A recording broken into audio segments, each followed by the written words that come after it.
Welcome to episode 004 of the Focused on Freelance Instructional Design podcast. And today's episode is going to help you with staying on track towards your freelance instructional design success, because today's episode is about how to set 90-day goals for your freelance instructional design career and business. So let's get started. Welcome to the Focused on Freelance Instructional Design podcast, where each and every week you'll get proven, practical tips and advice from a teacher who successfully transitioned to freelance instructional design while working full-time as a single mom. And now, here's your host, Crystal Osterber. Hello, and you're listening to the Focused on Freelance Instructional Design podcast. I'm Crystal Osterber, and in today's episode, I'm going to talk to you about how to set 90-day goals for your freelance instructional design career and business. But before we begin, I'll be starting off each episode with an instructional design freelancer tool of the week. And this week's freelancer tool of the week is called Clockify.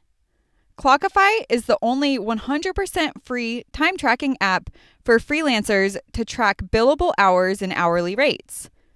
This program will automatically calculate amounts based on your billable rates. You also get linked and exported reports for your clients. With Clockify, you can set each project's billable hours rate, and there's also an extension you can add to Google Chrome that lets you turn on a stopwatch and attribute time to projects. Or you can fill out a timesheet or a combination of both. As a freelancer, I use the free version, and it does everything I need it to. So be sure to review the show notes of this episode for more information on how to get Clockify. All right, now let's move on to the main topic of today's episode.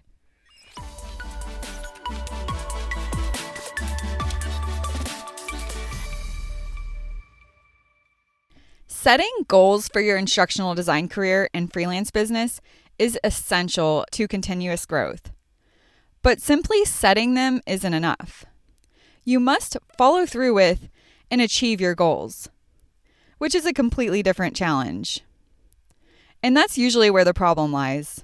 To make sure that you get where you want to go in your instructional design career and business, you need to have a solid process that ensures that the goals you're setting are realistic and achievable. If you set unrealistic goals without a clear plan of action, you're pretty much guaranteed to fail. And if this sounds familiar to you, don't worry, because I've got you covered. In today's episode, I'll be sharing with you a practical goal-setting method that I've used to grow my instructional design career and business. Following this process will help you determine the future of your instructional design career and freelance business, as well as map out how to get there. The process that I use consists of 6 steps that form the acronym COSTAR. 1. Current situation analysis. 2. Objective and goals. 3. Strategy. 4. Tactics. 5. Action steps. 6. Review. This simple process will help guide you in developing a practical plan for setting achievable goals. So now let's break COSTAR down into bite-sized goal-setting chunks for you. Number 1, current situation analysis.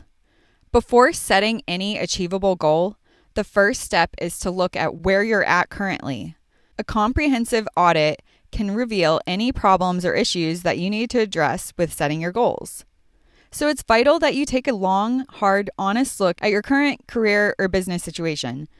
Think about any challenges you're facing, any new skill sets you've recently added to your toolkit, what's going well for you in your business, and where are there any potential threats, weaknesses, or opportunities in your current position. You need to perform a thorough analysis of all aspects of your instructional design career and freelance business. Consider things like, what advantages do you have that others don't have? For example, skills, certifications, education, or connections. What do you do better than anyone else? What personal resources can you access? What do other people, and your boss in particular, see as your strengths? Which of your achievements are you most proud of? What values do you believe in that others fail to exhibit? Are you part of a network that no one else is involved in? If so, what connections do you have with influential people? Take everything into account. How do you feel about your career growth and satisfaction over the last 12 months? Has it met your expectations? Are you happy with it? Are there any obvious areas where things can improve? The process of achieving your goals is a journey, so before you start plotting your stops along the way, you should know your starting point. Number 2, objectives and goals. Your current situation analysis should have revealed aspects of your career and business that you want to improve or challenges that you need to overcome. This will form the basis for the goals and objectives that you should aim for to achieve over the next 90 days. Decide where you want your career and business to go and what you want to accomplish. What are your short-term, mid-term, and long-term career and business goals? A common target for freelance instructional designers is to increase client requests. But writing down the words, "I want to increase the number of my clients in my business," isn't enough. It would help if you understood how many new clients you want for your business, how you will achieve this, and the time frame in which you want to complete it. In other words, your goals need to be SMART. So what are SMART goals?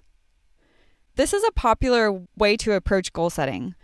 Ensuring your goals are SMART makes it easier for you to foresee how close or far away you are from achieving them. SMART stands for specific, measurable, achievable, relevant, and time-bound. Each goal or objective should meet all 5 of these categories for it to be a successful goal. Instead of increase the number of clients, you can write a SMART goal and refine the statement to increase new clients signups by 10% in 3 months. This is specific because you're aiming to increase client signups only by 10% of your current rate or more. This also makes it measurable. If you notice an increase of 6%, then it will be clear that you haven't yet hit your goal. Is it achievable? That's really up to you and your current situation.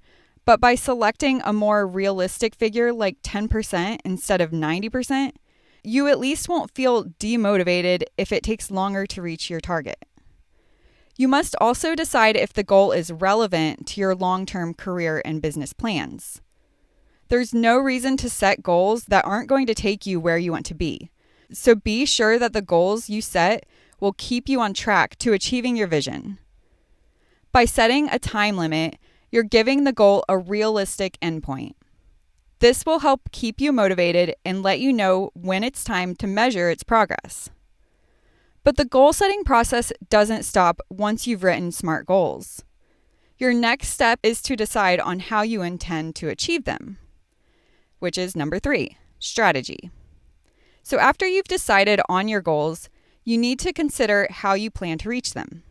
This is the how part of the process, or you can also look at it like a higher level overview. How are you going to achieve your goals?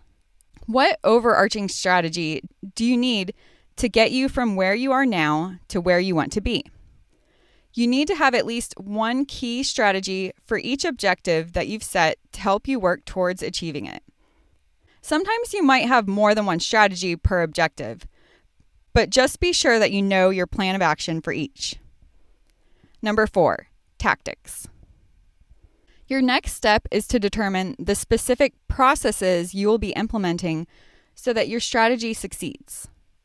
But it's easy to get confused about your tactics and strategy. Here's a quick example to highlight the difference between the two.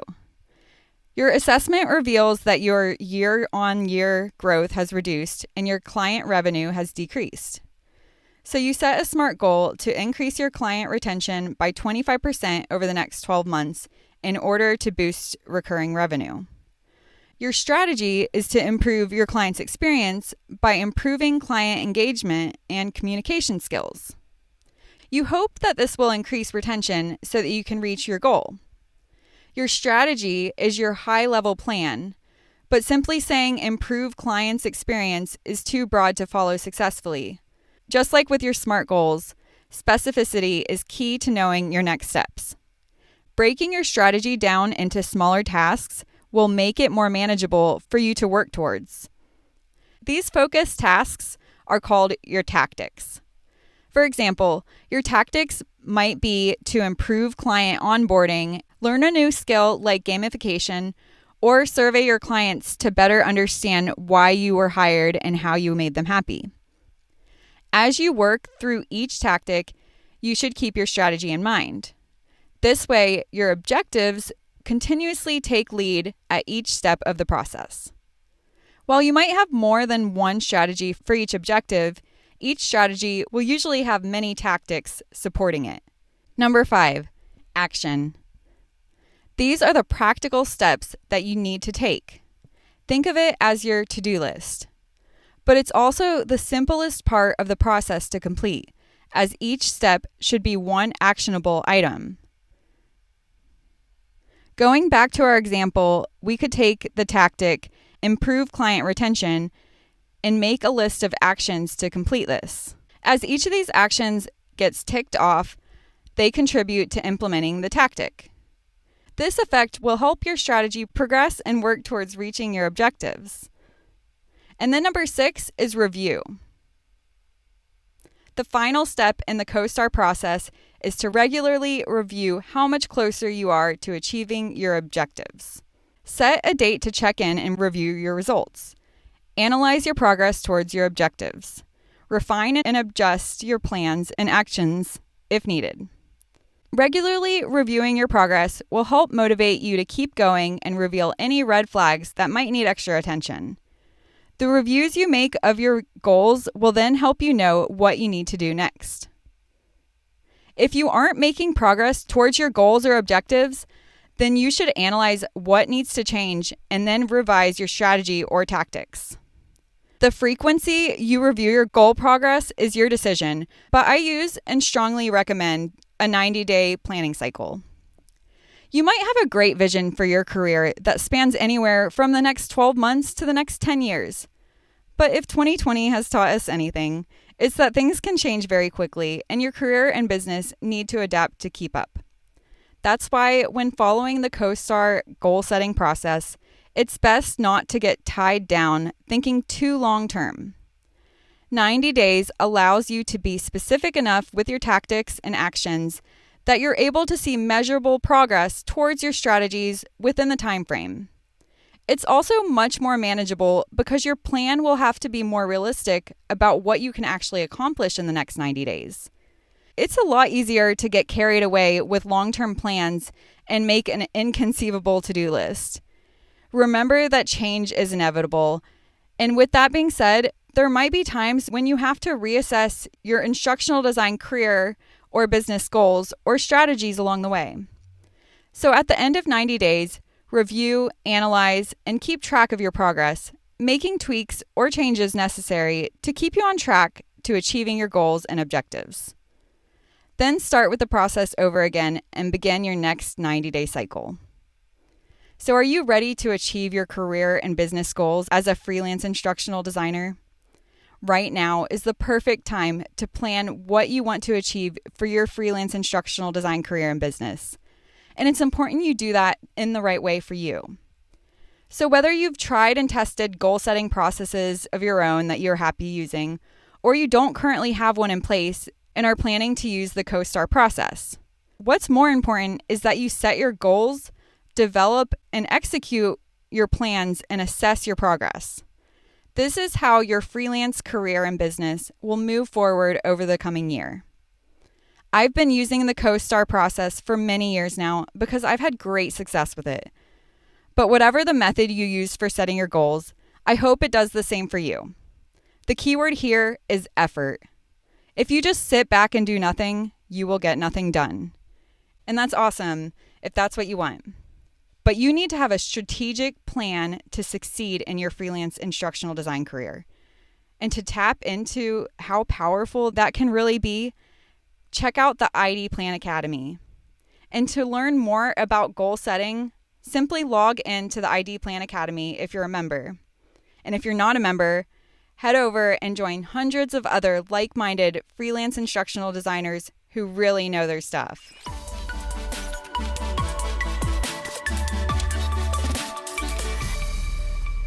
All right, that's it from me for this week. Thank you so much for hanging out with me. If you enjoyed this week's episode, be sure to hit the 5-star review button and let me know how much you enjoy the show. Not only will that let me know that I'm doing a good job, but it will also help me reach more people, make more of an impact, and help others on their freelance instructional design success. I sure would appreciate it if you have a chance to leave a review. Be sure to let me know on social, in the Freelance Instructional Designers Mastermind Facebook group, or in the Freelance Instructional Designers Mastermind LinkedIn group. And make sure you leave the @ symbol before the name so that I can thank you personally. I always read my reviews and comments individually, and I really appreciate them, and I appreciate you. And hopefully you'll join me next week for another episode of the Focused Freelance Instructional Design Podcast.